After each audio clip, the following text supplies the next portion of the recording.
Hello friends, welcome to Mita's রান্নাঘর। মাত্র 10 মিনিটে বানিয়ে ফেলুন মজাদার রেসিপি সরু চাগলি। ডিম আর ময়দা দিয়ে তৈরি এই ঝটপট রেসিপি ব্রেকফাস্টের জন্য একদম পারফেক্ট। চলুন শুরু করি। এখানে আমি 1 বাটি ময়দা নিয়েছি। ময়দার মধ্যে দেব 1 চামচ লবণ, টুকরো করে কেটে রাখা একটা পেঁয়াজ, 2টো কাঁচা লঙ্কা টুকরো করে কাটা দিয়ে সব একসাথে জল পরিমাণ মতো দিয়ে আমি মাখিয়ে নেব। এরপর একটা ডিম ওর মধ্যে ফাটিয়ে দিয়ে 1 চামচ চাউমিন মশলা দিয়ে ভালো করে মিক্সড করে নেব। চাউমিন মশলা দেওয়ার জন্য টেস্টটা আরও বেড়ে যাবে। এই আমাদের ব্যাটার তৈরি হয়ে গিয়েছে।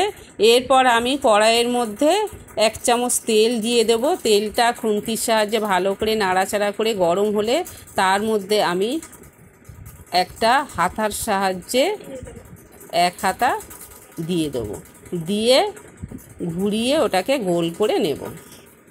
এরপর 1 পিঠ হয়ে গেলে অপর পিঠটা উল্টে দেব, দিয়ে আবার একটু তেল দিয়ে দেব, দিয়ে খুন্তির সাহায্যে চেপে চেপে ভালো করে ভেজে একটা পাত্রে তুলে নেব।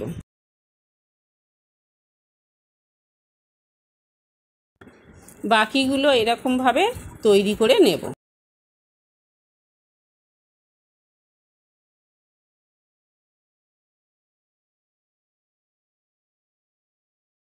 এই আমাদের সরু চাগলি তৈরি হয়ে গিয়েছে।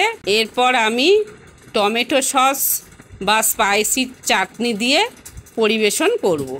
এই ছিল আজকের রেসিপি। যদি ভালো লাগে বন্ধুরা, লাইক, শেয়ার, কমেন্ট ও সাবস্ক্রাইব করতে ভুলবেন না। আবার দেখা হবে নতুন কোনো রেসিপি নিয়ে। ধন্যবাদ।